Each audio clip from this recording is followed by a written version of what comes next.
Class 10 আজকে আমরা চলতরিৎ চ্যাপ্টারের একটা অন্যতম গুরুত্বপূর্ণ অংশে চলে এসেছি। সেটা হচ্ছে আমরা পড়ব তড়িৎ প্রবাহের তাপীয় ফল। আমরা এর আগে জানি বা দৈনন্দিন জীবনে এমন কিছু বৈদ্যুতিক যন্ত্রপাতি আমরা ব্যবহার করি, সেখানে তড়িৎ প্রবাহের ফলে উৎপন্ন তাপকে কাজে লাগানো হয়। অর্থাৎ আমাদের এটা জানা আছে যে যে কোনো পরিবাহীর মধ্যে দিয়ে যদি তড়িৎ প্রবাহ পাঠানো হয় তাহলে কিন্তু সেই পরিবাহীটা উত্তপ্ত হয়ে উঠবে, সেখানে তাপ উৎপন্ন হবে। এবার সেই ব্যাপারটাই আমরা এখানে ব্যাখ্যা করব। এই যে পরিবাহীতে তাপ উৎপন্ন হয় তড়িৎ প্রবাহের ফলে, এই ঘটনাটাকেই আমরা বলবি তড়িৎ প্রবাহের তাপীয় ফল বা তড়িৎ প্রবাহের তাপীয় ক্রিয়া বা জুল ক্রিয়া, এটা আমরা বলি। এবং এই তড়িৎ প্রবাহের তাপীয় ফল সংক্রান্ত জুলের সূত্র আমাদের পড়তে হবে। জেমস প্রেসকট জুল এই তড়িৎ প্রবাহের তাপীয় ফল সংক্রান্ত 3টে সূত্র প্রবর্তন করেছিলেন, সেটা আমরা পড়ব। কিন্তু তার আগে আমরা একটু এই তড়িৎ প্রবাহের ফলে উৎপন্ন তাপ, তার মানটা কীরকম হবে বা কেনই বা এই তাপের উৎপত্তি হচ্ছে সেই ব্যাপারটা আমরা একটু আলোচনা করব। আমরা ধরে নিচ্ছি, আমরা আগের সম্পর্কগুলোকে এখানে কাজে লাগাবো। আমি একটা একটা তোমার ধরছি, একটা রোধ ধরে নিচ্ছি আর সেই রোধের দুটো প্রান্ত আমি ধরে নিলাম এ বি।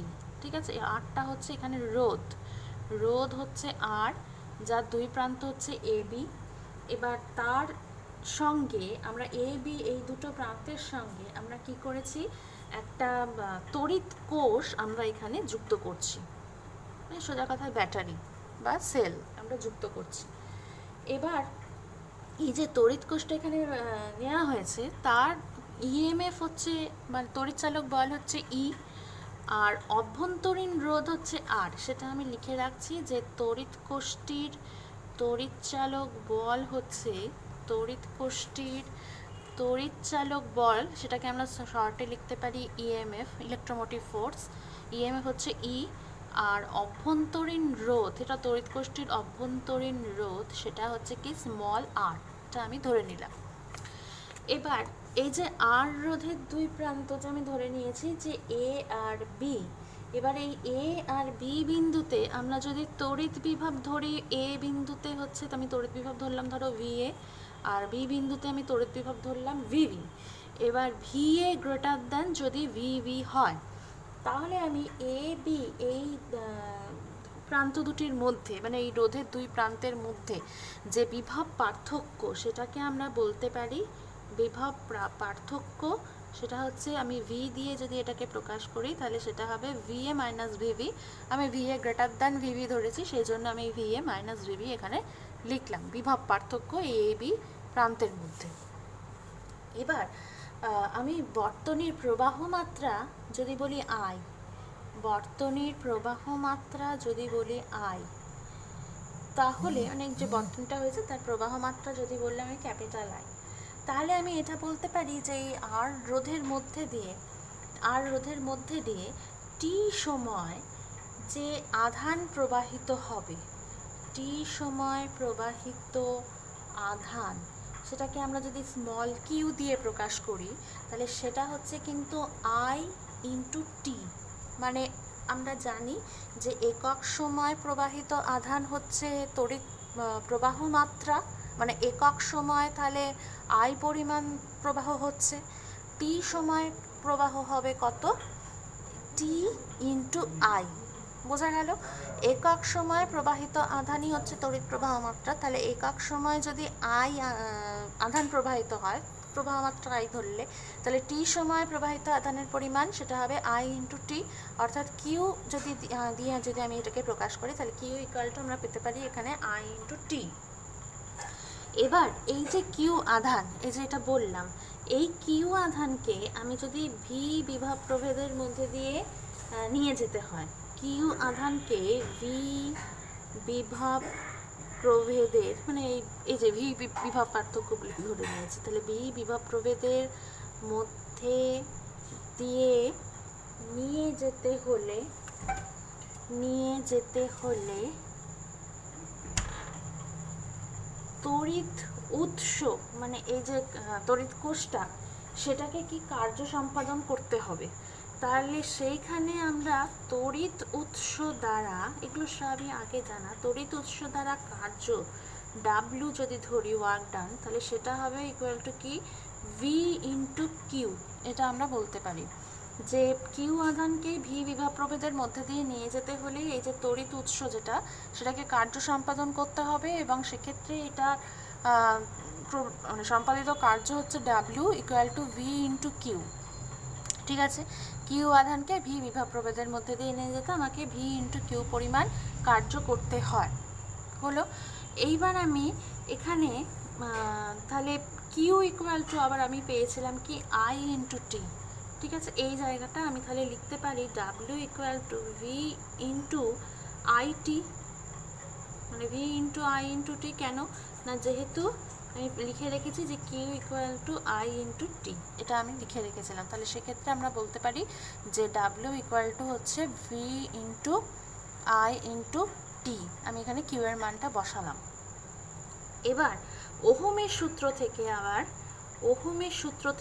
আমরা পাই কি, ওহমের সূত্র থেকে আমরা পাই ভি ইকুয়াল টু আই আর, মানে বিভব প্রভেদ ইকুয়াল টু প্রবাহ মাত্রা গুণ রোধ। তাহলে এখানে আমি ডাব্লিউ ইকুয়াল টু এই ভি এর জায়গায় এই আই ইন আর, এটা যদি আমি বসাই ওহমের সূত্র থেকে, তাহলে আমি লিখতে পারি I R into I into টি।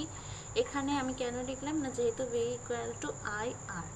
হলো, আচ্ছা এইবার তাহলে আমি W equal to I into R into I into T, তার মানে আই দুবার আছে, এখানে আমি লিখছি আই স্কোয়ার আর টি। এটা আমি পাচ্ছি যে যখন আমি কিউ আধানকে ভি বিভব প্রভেদের মধ্যে দিয়ে নিয়ে যাব তখন তড়িৎ উৎস দ্বারা কৃতকার্য, তাহলে আমার দাঁড়ালো এখানে আই স্কোয়ার আর টি, এটা আমার দাঁড়ালো।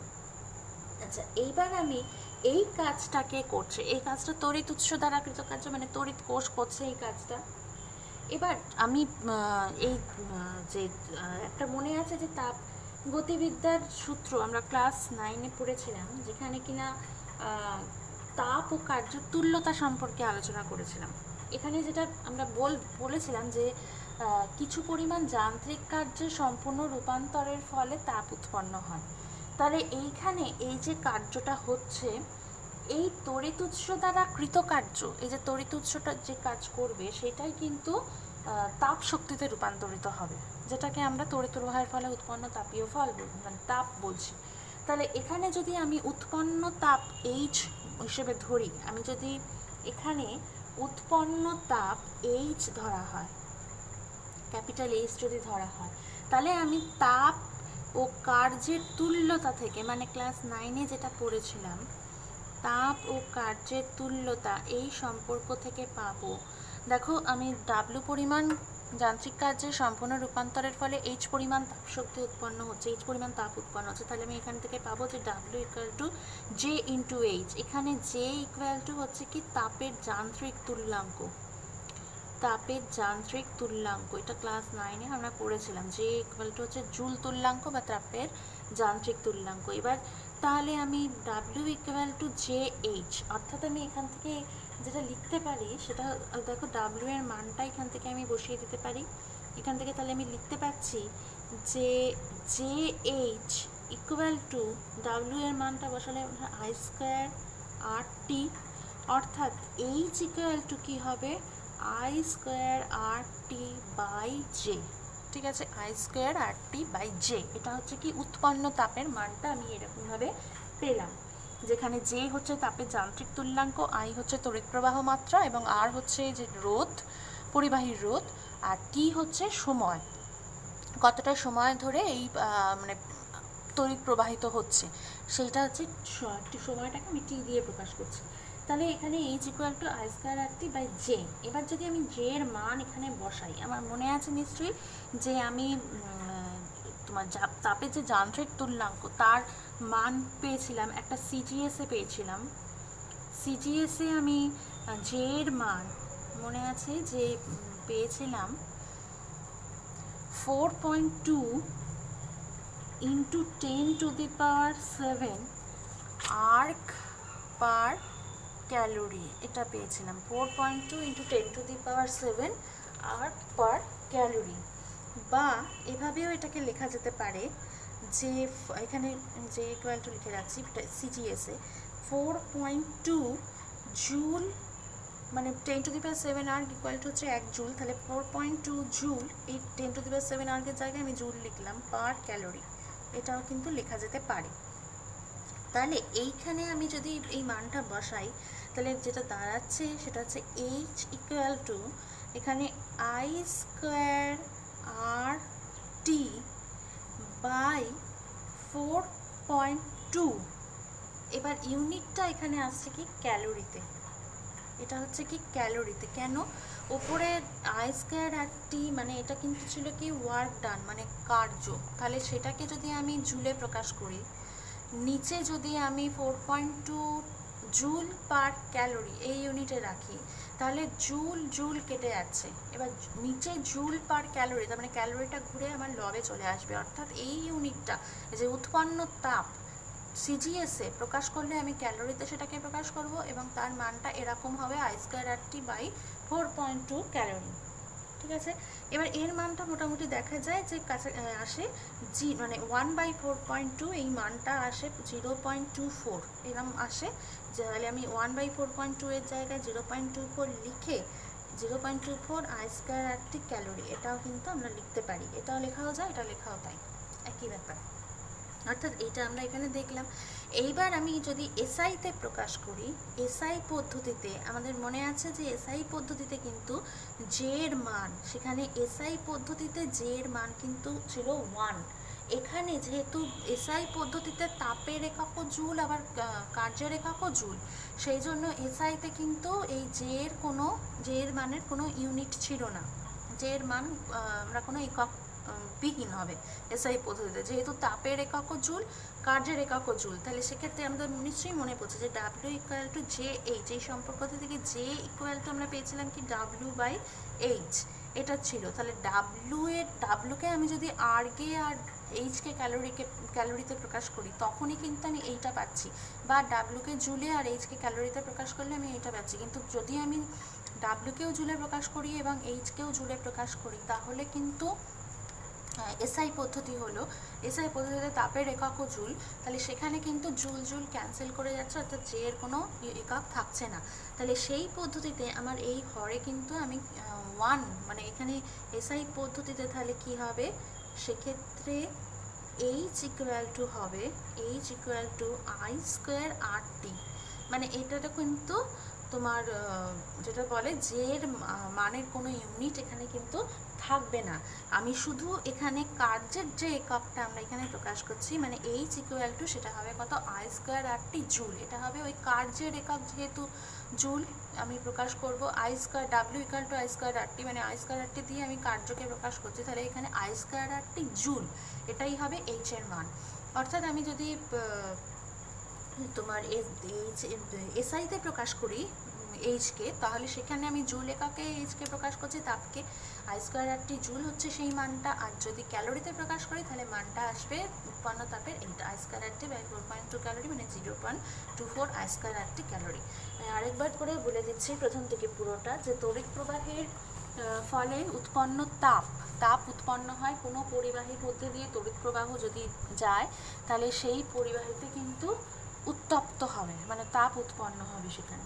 এবার এখানে যেটা করা হলো যে ক্যাপিটাল আর রোধের একটা রোধ নেওয়া হয়েছে যার দুটো প্রান্ত হচ্ছে এ আর বি, যাদের সঙ্গে একটা তড়িৎ কোষ্ঠী যুক্ত আছে, যার কিনা তড়িৎচালক বল আমি ধরে নিয়েছি ক্যাপিটাল ই, আভ্যন্তরীণ রোধ হচ্ছে স্মল আর, এটা আমি ধরে নিয়েছি। এবার এ আর বি প্রান্তের তড়িৎ বিভব যথাক্রমে ধরে নেওয়া হয়েছে ভিএ আর ভিবি, যেখানে ভিএ গ্রেটার দ্যান ভিবি। এবার আমি তাহলে এ আর বি এই দুই প্রান্তের মধ্যে যে বিভব প্রভেদ সেটা আমি পাচ্ছি কি ভিএ মাইনাস ভিবি, এটাকে আমি ভি দিয়ে প্রকাশ করেছি। বর্তনীর প্রবাহ মাত্রা যদি ক্যাপিটাল আই হয় তাহলে আমি এখানে বলতে পারি যে একক সময় আই পরিমাণ আধান প্রবাহিত হচ্ছে, একক সময় প্রবাহিত আধান কতটা পরিমাণ তড়িৎ আধান প্রবাহিত হচ্ছে সেটাই হচ্ছে তড়িৎ প্রবাহ মাত্রা। তাহলে বর্তনীর প্রবাহ মাত্রা যদি আই হয় তাহলে টি সময় প্রবাহিত আধান হবে আই ইন্টু টি। একক সময় আই পরিমাণ আধান প্রবাহিত হবে, টি সময় প্রবাহিত হবে আই ইন্টু টি আধান, অর্থাৎ সেটাকে আমি কিউ দিয়ে প্রকাশ করছি, কিউ ইকুয়াল টু তাহলে আই ইন্টু টি। এবার কিউ আধানকে আমি যদি ভি বিভব প্রভেদের মধ্যে দিয়ে নিয়ে যেতে চাই, তাহলে যে তড়িৎ উৎস দ্বারা কার্য আমাকে এখানে করতে হবে, সেই কার্যটা হচ্ছে W equal to V into Q. আমাদের নিশ্চয়ই মনে আছে যে ভি বিভব প্রভেদ বলতে আমরা এটাই বুঝি যে একক আধানকে আমি সেখানে যে একক আধানকে নিয়ে যেতে যে কার্য করতে হবে সেটা হচ্ছে ভি পরিমাণ কার্য আমার এখানে করতে হবে। নিশ্চয়ই এই জায়গাটা আমার তোমার বইতে পড়া হয়ে গেছে, তড়িৎ বিভবের এই অংশটাতেই এটা ছিল। এই যে এইখানটায় দেখো, এই যে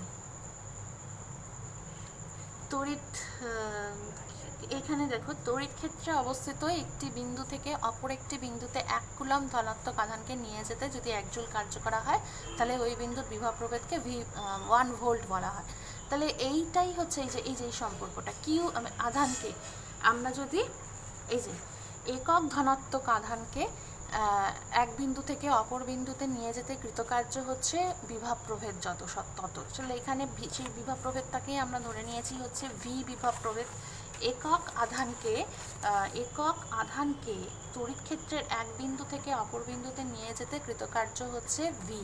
তাহলে এখানে আমরা একক আধানকে এ থেকে বি বিন্দুতে নিয়ে যেতে এখানে মানে ভি বিভব প্রভেদের মধ্যে দিয়ে আমি নিয়ে যাচ্ছি, তাহলে এখানে কৃতকার্যটা হবে কি ভি।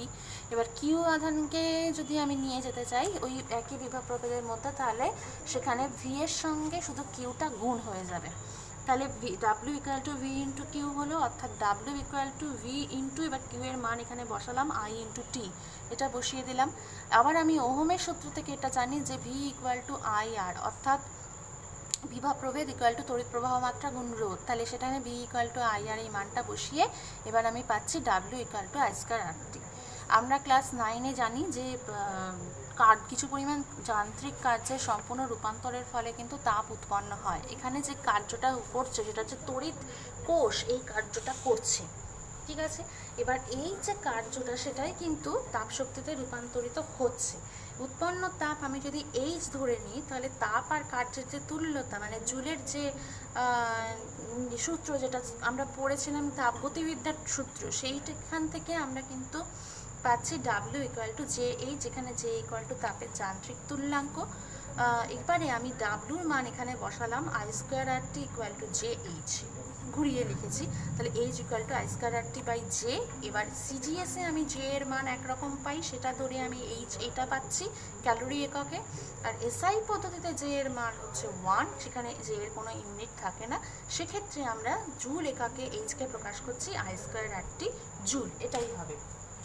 এবার এই যে সমীকরণগুলো আমি এখানে লিখলাম, এই যে এই সমীকরণটাই বলো, এটাকে আমি 1 নম্বর নাম দিলাম, এটাকে আমি 2 নম্বর নাম দিলাম, আর এই সমীকরণটাকে আমি 3 নম্বর নাম দিলাম। তাহলে এই 3টে সমীকরণই কিন্তু হচ্ছে তোমার জুলের সূত্রকে প্রকাশ করছে, মানে তড়িৎ প্রবাহের তাপীয় ফল সংক্রান্ত জুলের সূত্রকে প্রকাশ করছে, বা জুলের সূত্রের গাণিতিক রূপ আমরা এটাকে বলতে পারি।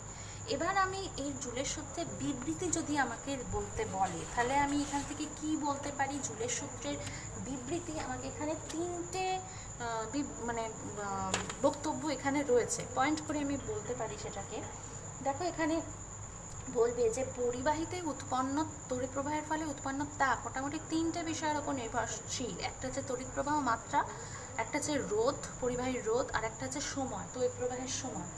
বলবো যে কোনো পরিবাহীর রোধ এবং তড়িৎ প্রবাহের সময় যদি অপরিবর্তিত থাকে, তাহলে পরিবাহীতে উৎপন্ন তাপ ওই পরিবাহীর মধ্যে দিয়ে তড়িৎ প্রবাহ মাত্রার বর্গের সমানুপাতিক হবে। কি বললাম? পরিবাহীর রোধ এবং তড়িৎ প্রবাহের সময় যদি অপরিবর্তিত থাকে, তাহলে পরিবাহীতে উৎপন্ন তাপ মানে এইচ, সেটা কিন্তু তড়িৎ প্রবাহ মাত্রার বর্গের সমানুপাতিক হবে। অর্থাৎ আমি বলতে পারি এইচ ভ্যারিজাস আই স্কোয়ার, মানে H is directly proportional to I square যখন আর ও টি মানে পরিবাহীর রোধ ও তড়িৎ প্রবাহের সময় এই দুটো জিনিস যখন অপরিবর্তিত বা ধ্রুবক, তখন কিন্তু আমি বলছি এইচ ভ্যারিজাস আই স্কোয়ার। অর্থাৎ আমি যদি প্রবাহ মাত্রা দ্বিগুণ করি তাহলে উৎপন্ন তাপ 4 গুণ হয়ে যাবে সেখানে, ঠিক আছে। 2 নম্বর হচ্ছে এবার উল্টোটা, মানে আমি যদি তড়িৎ প্রবাহ মাত্রা এবং তড়িৎ প্রবাহের সময় অপরিবর্তিত রাখি, তাহলে পরিবাহীতে উৎপন্ন তড়িৎ প্রবাহের ফলে উৎপন্ন তাপ সেটা কি হচ্ছে, পরিবাহীর রোধের সমানুপাতিক হচ্ছে, ঠিক আছে। এইচ ভ্যারিজাস আর, আবার লিখছি যে এখানে দেখো এইচ ভ্যারিজাস আর যখন কিনা আই ও টি ধ্রুবক হলো, আই ও টি যখন ধ্রুবক বা অপরিবর্তিত, তাহলে আমি এখানে আবার বলতে পারলাম যে যখন পরিবাহীর মধ্যে দিয়ে তড়িৎ প্রবাহ মাত্রা এবং তড়িৎ প্রবাহের সময় এই দুটো জিনিস অপরিবর্তিত থাকছে, তখন পরিবাহীতে উৎপন্ন তাপ পরিবাহীর রোধের সমানুপাতিক হচ্ছে। আর 3 নম্বর সূত্রের বিবৃতি হচ্ছে এইচ ভ্যারিজাস টি যখন কিনা আই ও আর ধ্রুবক। এর মানে কি, মানে আমরা বলতে পারি যে যখন পরিবাহীর মধ্যে দিয়ে তড়িৎ প্রবাহ মাত্রা এবং পরিবাহীর রোধ অপরিবর্তিত থাকবে, তখন পরিবাহীতে উৎপন্ন তাপ তড়িৎ প্রবাহের সময়ের সমানুপাতিক হবে, ঠিক আছে। এইচ ভ্যারিজাস টি যখন আই ও আর ধ্রুবক, মানে সূত্রগুলো খুবই সোজা। এইটা যদি আসে প্রশ্ন একদম 3 নম্বরের আসে, তড়িৎ প্রবাহের তাপীয় ফল সংক্রান্ত জুলের সূত্র বিবৃত করো, তখন কিন্তু তোমাকে এইভাবে সূত্রটাকে ব্যাখ্যা মানে বলতে হবে। এবং এইটা দেখো 3টে জিনিসই কিন্তু আমি পেলাম হচ্ছে কিনা যে জুলের সূত্র, তোমার মানে সহজ যে গাণিতিক রূপটা 3টে সূত্রের ক্ষেত্রেই আমরা এই ব্যাপারটা বললাম। আচ্ছা, এবার দেখো আমরা এখান থেকে খুব গুরুত্বপূর্ণ একটা ব্যাপার আমরা এখানে লিখতে পারি যে এই যে H equal to I square R T by J, এই জিনিসটা যে আমি পেয়েছিলাম মানে 1 নম্বর সমীকরণ, H equal to I square R T by J, এটা আমি 1 নং সমীকরণ আমি এটা পেয়েছিলাম, সেটা আমি আরেকবার লিখে নিলাম। এবার এইখানে দেখো আমি যদি আই ইকুয়াল টু 1, বুঝলে, একক তড়িৎ প্রবাহ মাত্রা, R equal to 1, T equal to 1, মানে সময়টাও একক, পরিবাহীর রোধটাও একক ধরে নিচ্ছি, আবার তড়িৎ প্রবাহ মাত্রাও একক ধরে নিচ্ছি, সেই ক্ষেত্রে আমি এইচ ইকুয়াল টু কি পাচ্ছি কি 1 square into 1 into 1 by J, তার মানে উপরে 1 বাই জে, এটা আমি পাচ্ছি। অর্থাৎ আমি এখানে বলতে পারি যে তাপের যে যান্ত্রিক তুল্যাঙ্ক, হ্যাঁ, সেটা হচ্ছে কিনা যে তোমার পরিবাহীর মধ্যে দিয়ে আমরা একক রোধের কোনো পরিবাহীর মধ্যে দিয়ে, হ্যাঁ, একক তড়িৎ প্রবাহ মাত্রা আমরা যদি একক সময় পাঠাই, তাহলে যে তাপ উৎপন্ন হয় তার অনন্যকে আমরা বলবো তাপের যান্ত্রিক তুল্যাঙ্ক। মানে এখান থেকে আমি H equal to 1 by J পাচ্ছি, তো তাহলে আমি জে ইকুয়াল টু যেটা পাবো সেটা হচ্ছে কি 1 বাই এইচ, অর্থাৎ দেখো উৎপন্ন তাপের অনন্য তাপ যদি এইচ হচ্ছে তাহলে এটা হচ্ছে 1 বাই এইচ জে এর মানটা, তার মানে উৎপন্ন তাপের অনন্য। কোন ক্ষেত্রে, যখন আমি একক রোধের একটা পরিবাহীর মধ্যে দিয়ে একক তড়িৎ প্রবাহ মাত্রা আমি একক সময় পাঠাচ্ছি, তখন কিন্তু আমি দেখছি যে উৎপন্ন তাপ আমরা পাচ্ছি, পরিবাহীতে উৎপন্ন তাপের যে অনন্য সেটাকে আমরা বলছি সেখানে তাপের যান্ত্রিক তুল্যাঙ্ক এই ক্ষেত্রে। আচ্ছা, আরেকটা জিনিস এখান থেকে আমরা লিখতে পারি, দেখো আমরা এই জিনিসটা পেয়েছি যে এইচ ইকুয়াল টু দেখো I square R T joule, এই যে আমি 3 নম্বর সমীকরণটা আমি লিখছি, এই যে এইচ ইকুয়াল টু ধরো I square R T joule, এই যে জুল এককে যেটা আমি লিখেছিলাম, ঠিক আছে, এটা আমি লিখেছিলাম H equal to I square R T. এবার এইখানে আমি যদি উপরে এবং নিচে আর দিয়ে গুণ করি ইকুয়েশনটাকে, তাহলে কীরকম দাঁড়ায় জিনিসটা, I square R square T divided by দাঁড়ায় হচ্ছে আর, আমি ওপরে নিচে আর দিয়ে গুণ করলাম। কেন এরকম করলাম, আমি এই কারণে করলাম, দেখো আই স্কোয়ার আর স্কোয়ারটাকে এবার আমি লিখে নিতে পারি কি আই আর এর whole square into T divided by হচ্ছে কি আমি কি লিখতে পারি, ডিভাইডেড বাই আমি লিখতে পারি আর, তার মানে আমি এটা আই আর মানে আবার জানি ওহমের সূত্র অনুসারে কি ভি, তাহলে ভি স্কোয়ার টি বাই আর, এটা আমি এখানে লিখতে পারি। এবার এই ভি স্কোয়ার বাই টি আর, অর্থাৎ ভি স্কোয়ার টি বাই আর এর মানে কি, আমরা যদি তোমার কতকগুলো রোধ আমরা আগের দিন দেখছিলাম যখন সমান্তরাল সমবায়, যে সমান্তরাল সমবায় যখন যুক্ত থাকবে তখন কিন্তু রোধগুলোর দেখো প্রান্তীয় বিভব প্রভেদটা এখানে অপরিবর্তিত ছিল, অর্থাৎ সেখানে আমি পেয়ে যাচ্ছি কি ভিটা ফিক্সড, তড়িৎ প্রবাহের সময়টাও যদি এখানে ধ্রুবক থাকে, টিটাও যদি ধ্রুবক থাকে, তাহলে আমি এখান থেকে পেতে পারি এইচ ভ্যারিজাস 1/r। এটা সমান্তরাল সমবায়, যখন কিনা তোমার অনেকগুলো রোধ সমান্তরাল সমবায় যুক্ত আছে তখন ভি ধ্রুবক, এবং তড়িৎ প্রবাহের সময় যদি টি যদি ধ্রুবক থাকে তাহলে আমি ওপরের দুটোই ধ্রুবক পাচ্ছি, তাহলে আমি লিখতে পারি কি এইচ ভ্যারিজাস 1/r। অর্থাৎ রোদ মানে আমি বলতে পারি যে মানে রোদ বেশি হলে কি হবে, এখানে কিন্তু তাপ কম হবে হলো। অর্থাৎ উৎপন্ন রোদ মানে পরিবাহীর রোদ যদি বেশি হয় তাহলে কিন্তু তাপ কম হবে। আমি এইটা এখানে থেকে